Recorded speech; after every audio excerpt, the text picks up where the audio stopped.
வணக்கம், நான் Hima Subramanian. Welcome to home cooking Tamil. பொதுவாக வெண்டைக்காய் வச்சு நம்ம நிறைய ரெசிபிஸ் செய்வோம். இன்றைக்கி நான் உங்களுக்கு ரொம்ப வித்தியாசமான ஒரு ரெசிபி காட்ட போகிறேன் வெண்டைக்காய் வச்சு. இது சின்ன பசங்களுக்கெலாம் ரொம்ப பிரியமாக சாப்பிடுவாங்க. இது எப்படி செய்யறதுன்னு பார்க்கலாம்.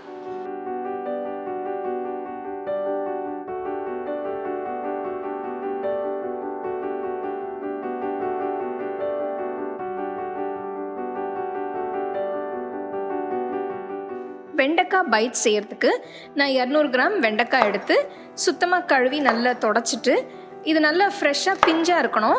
ஸோ அதை பார்த்து வாங்கிக்கோங்க. 1 இன்ச் பீஸ் இல்லைனா 2 இன்ச் பீஸ்க்கு நீங்கள் கட் பண்ணி வச்சுக்கோங்க.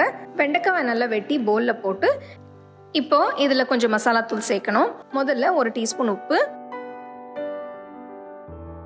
1/4 டீஸ்பூன் மஞ்சத்தூள், 1 டீஸ்பூன் காஷ்மீரி மிளகாய் தூள், 1 டீஸ்பூன் ஜீரகத்தூள், 1 டீஸ்பூன் சாட் மசாலா தூள், 1/2 டீஸ்பூன் கரம் மசாலா தூள். இந்த மசாலா தூள்லாம் போட்ட பிறகு நல்லா பெரட்டி ஒரு 5 நிமிஷம் மூடி போட்டு வச்சிருங்க.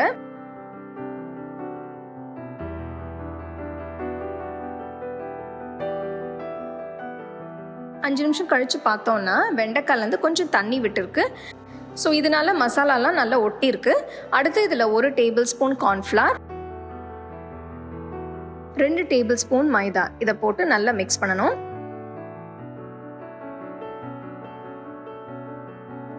பார்த்தீங்கன்னா மைதா கார்ன்ஃப்ளவர் போட்ட பிறகு வெண்டைக்காய் நல்லா கோட்டாயிருக்கு. இதில் கொஞ்சமாக தண்ணி கையில் எடுத்து ஊற்றி லேசாக மிக்ஸ் பண்ணிவிடுங்க. நிறைய தண்ணி ஊற்ற வேண்டாம், சும்மா லேசாக போட்டால் போகிறோம்.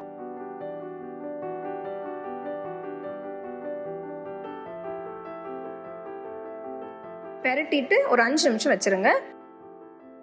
அடுத்து வெண்டைக்காவை டிப் பண்ணுறதுக்கு ஒரு ஸ்லரி செய்ய போகிறேன். இதுக்கு ஒரு கப்பில் 2 டேபிள் ஸ்பூன் மைதாவில் கொஞ்சமாக தண்ணி ஊற்றி மிக்ஸ் பண்ணி அதை வச்சுக்கோங்க. மசாலாவில் பெரட்டின வெண்டைக்காய் பீசஸை ஒன்றா இந்த மைதா ஸ்லரியில் டிப் பண்ணி பிரெட் க்ரம்ஸில் போட்டு ரோல் பண்ணி எடுத்து வச்சுருங்க. இதே மாதிரி எல்லா வெண்டைக்காய் பீசஸும் கோட் பண்ண பிறகு ஒரு 10 நிமிஷம் ஃப்ரிட்ஜில் வைக்கணும். 10 நிமிஷம் கழித்து இப்போ நம்ம வெண்டைக்காய் பீசஸை பொரிக்கலாம். ஒரு கடாயில் தேவையான அளவு எண்ணெயை ஊற்றி, எண்ணெய் சூடான உடனே ஃப்ளேம் லோவில் வச்சு வெண்டைக்காய் பீசஸை ஒன்றா எண்ணெயில் போட்டு பொரிச்சிடுங்க. இப்போ பார்த்தீங்கன்னா ஏன் லோ ஃப்ளேமில் வைக்கிறோன்னா, வெண்டைக்காய் முழுசாக உள்ள வரைக்கும் நல்லா வேகணும். அதனால் நீங்கள் லோ ஃப்ளேமில் வச்சு நீங்கள் இதை பொரிச்சிங்கன்னா உங்களுக்கு உள்ள வரைக்கும் நல்லா வெந்து வெளியில் நல்லா கிறிஸ்பியாக இருக்கும். வெண்டைக்காய் பீசஸ் நல்லா பொன்னிறமாற வரைக்கும் ஃப்ரை பண்ணி எடுத்துருங்க. செஞ்ச உடனே சூடாக சர்வ் பண்ணுங்க. சூப்பராக இருக்கும். அருமையான வெண்டைக்காய் பைட்ஸ் தயாராக இருக்கு.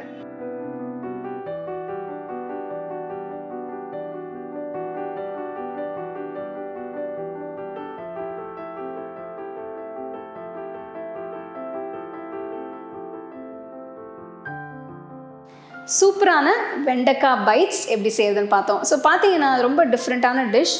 காரம் உங்களுக்கு கொஞ்சம் கம்மி பண்ணிக்கணும்னா நீங்கள் கொஞ்சம் கம்மியாக போட்டுக்கலாம். பசங்க வெண்டைக்காய் சாப்பிடணும்னு அடம் பிடிச்சாங்கன்னா இந்த மாதிரி நல்லா டிஃப்ரெண்ட்டாக பண்ணி நீங்கள் கொடுக்கலாம். இது கெச்சப் இல்லைன்னா மெயோனீஸ் வச்சு தொட்டு சாப்பிடலாம். You can get a copy of our first edition of the home cooking book on 21 frames.